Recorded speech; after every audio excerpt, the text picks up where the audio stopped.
Hey guys, it's Spoonie, and I recently saw the Aquaman 2 movie. Because it marks the end of the DC Extended Universe, or the Snyderverse, or whatever you want to call it, I thought that this would be a good time to do a bit of a ranking. I'm going to be counting down from the worst to the best.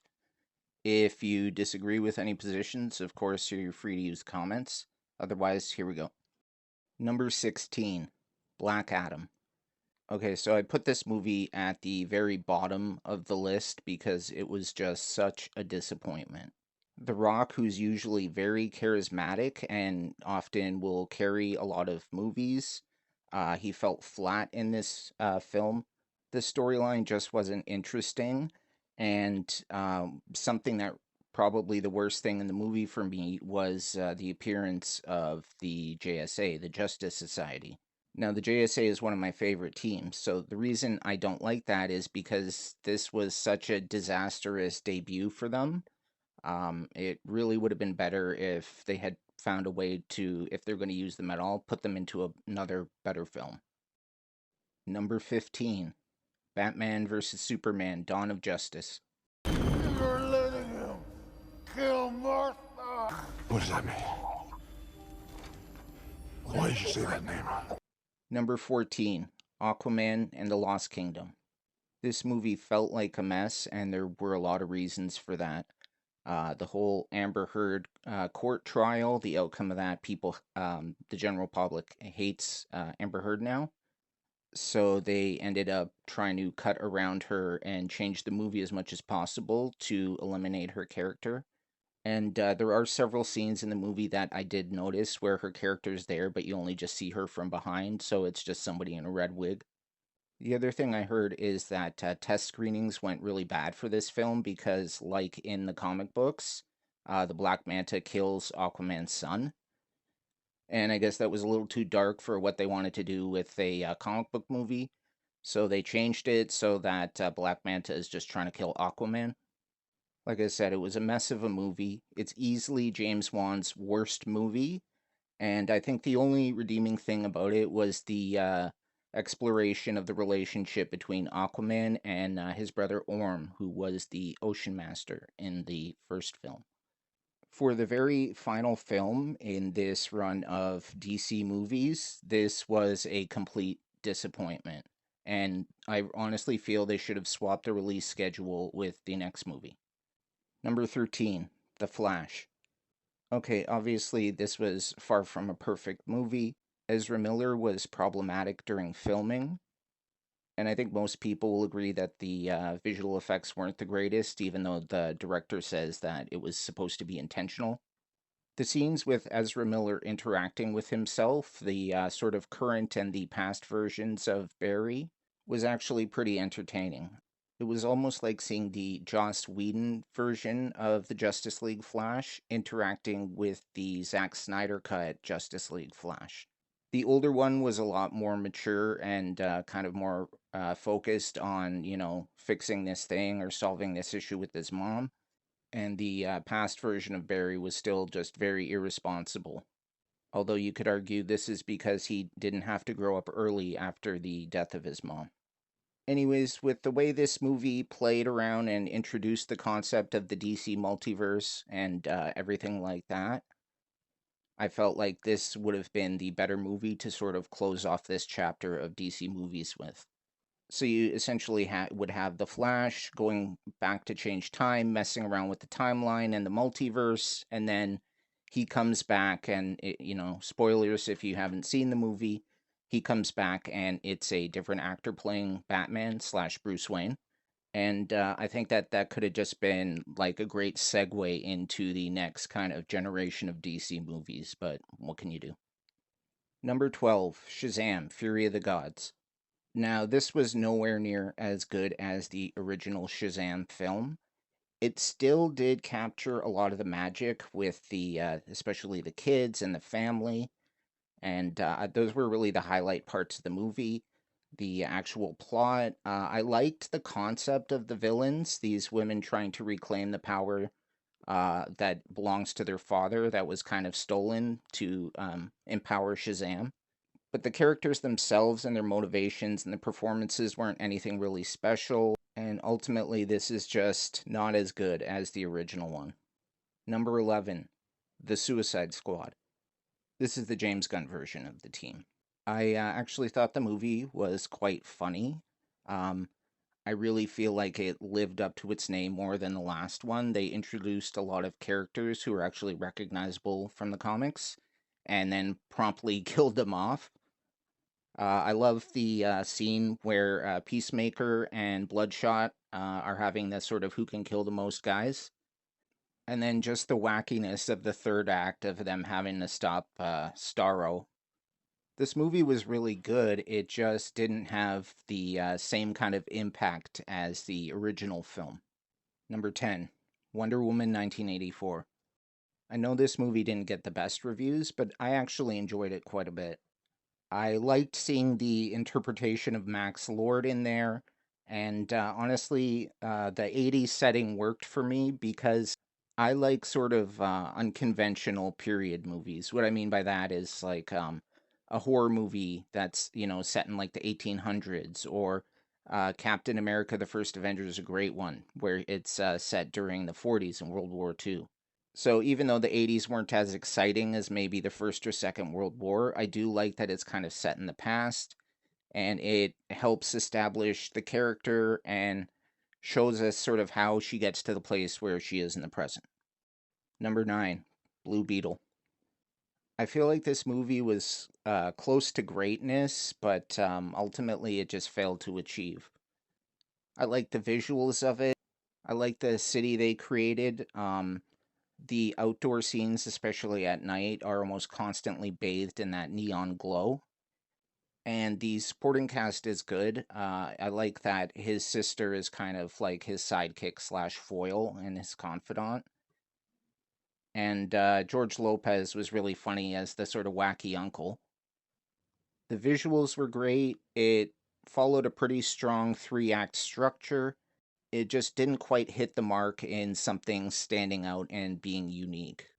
I do think it's good that they introduced this character to the masses, and I think that they can definitely do some great stuff with him in the future. And this is not a bad movie by any means, it's just not as good as the others on the list. Number 8, Birds of Prey and the Fantabulous Emancipation of One Harley Quinn.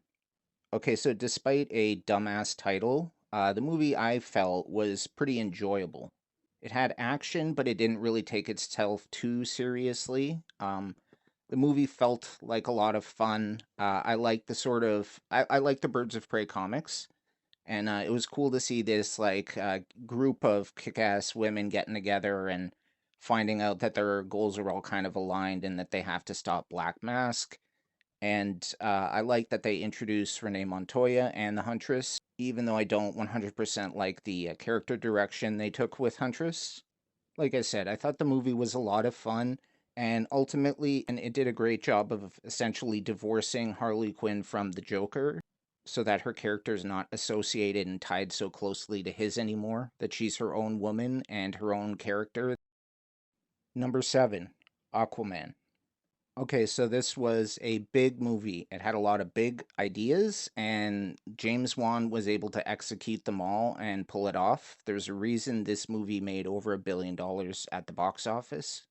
There's just incredible world building here. Now, I know he's taking a lot of this from other stories, like the whole thing with the trench comes from the Jeff Johns run, New 52 run of Aquaman, but just being able to execute all this stuff sort of on film as opposed to on the page, I think really takes a lot of creative vision. And James Wan definitely pulled it off with this one. Number 6, Suicide Squad. Okay, this is far from the perfect movie. Obviously, there's a lot of problems with it. I think most of them stem around the Joker and Jared Leto's performance. And while the plot wasn't the greatest and some of the characters they chose weren't the most interesting or exciting that they could have, the fact is this movie had a huge impact on the cultural landscape. Just look at all those Daddy's Little Monster Halloween costumes that a lot of women were rocking during 2016, 2017. This is the thing that really helped Harley Quinn break through into the mainstream, and also the Suicide Squad itself as a concept. Obviously, we've had a second movie since then, and there's a video game about to come out in the next year or so called Suicide Squad Kill the Justice League. So this movie raised their profile to a level it had never been at in the past, despite being a fan favorite series.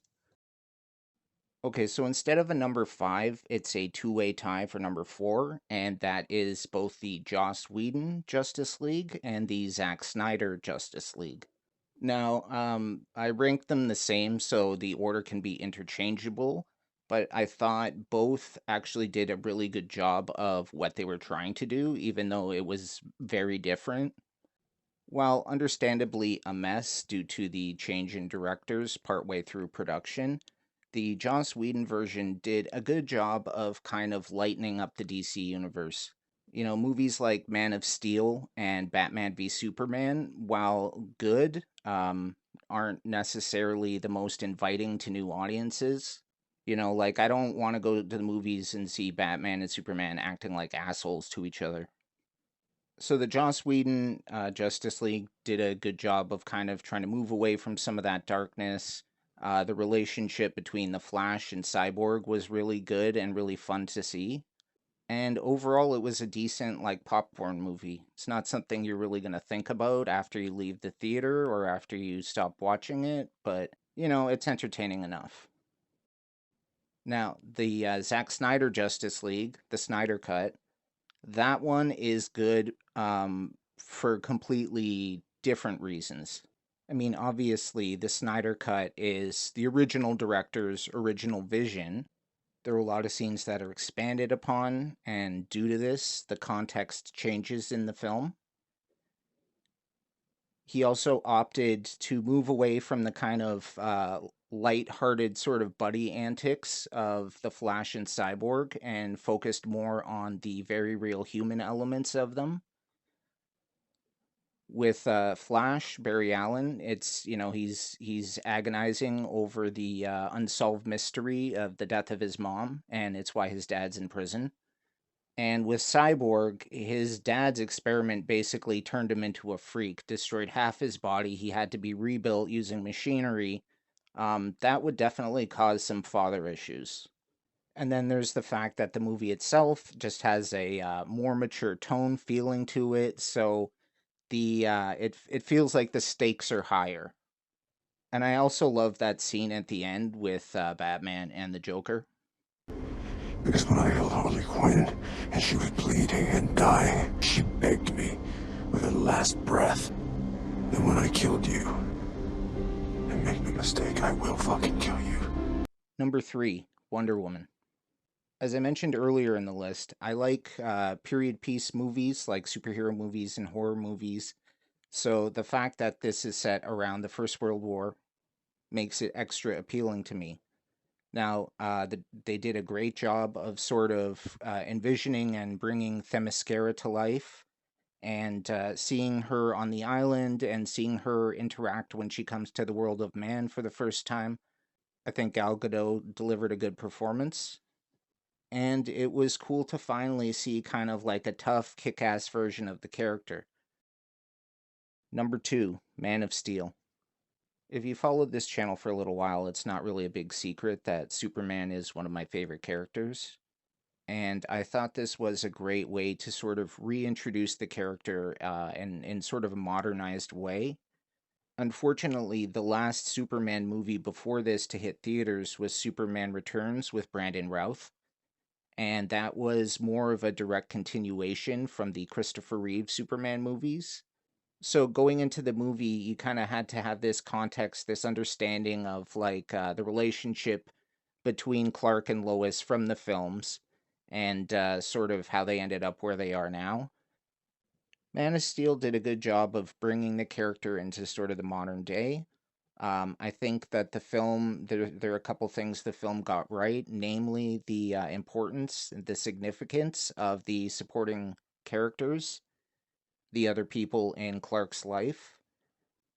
The third act, unfortunately, is a problem, but that is the case with a lot of movies, so I'm not going to go too hard on it. I feel like there was an over reliance on visual effects there, and I just felt like the whole thing was off. I know Zod is one of the most recognizable characters to the general public, probably aside from Lex Luthor. But I mean, couldn't they have just had like a Metallo that's built out of Kryptonian technology go nuts or something? Or fuck, I would have taken Titano the Super Ape. Number one, Shazam. Much like with Superman, it's been no secret on this channel. I've spoken a few times about how much I love the Shazam movie, the first one. I think it just got everything right. I thought that it was a superhero movie that was fun. It didn't take itself too seriously. The child actors in there, they felt like kids. There was this little sort of side story about Billy trying to find his mom that was actually really touching, and then he realized that what who his true family is, and the fact that this is probably one of the more realistic of all these DC movies in terms of like the origin story, because let's be honest, if kids got superpowers, they'd probably want to go famous on social media. So them posting all of this stuff on YouTube was hilarious. I also love the showdown with Savannah. It's taking place like 100 feet in the air, and they're like, "I can't hear you." And Savannah's delivering this giant speech about why he's doing what he is, and Shazam's just like, "I literally can't hear you, man. There's like planes flying around us." It's just such a good movie, like a really good family movie. It actually takes place on or around Christmas, so I guess this might be able to be classified as a Christmas movie. If I had to pick one comic book movie from any of the DC, any of the Marvel, any of the other types, the indies that got made into films, to show to somebody, I would probably show them Shazam. So that's it. That's the view of 10 years worth of the DC Extended Universe. The James Gunn universe starts off with what, Superman, Man of Tomorrow or something. No idea how James Gunn is going to do on a Superman film, but I do trust his vision going forward for kind of the goal of the DC Cinematic Universe, or whatever you want to call it, extended universe. I like the fact that we're going to get an Authority movie and some of the other stuff. I wish he would greenlight James Wan bringing back his version of Swamp Thing, because that series was awesome. Anyways, let me know if you guys disagree with my number one movie, and otherwise, I'll see you next time. Thanks for watching. Bye.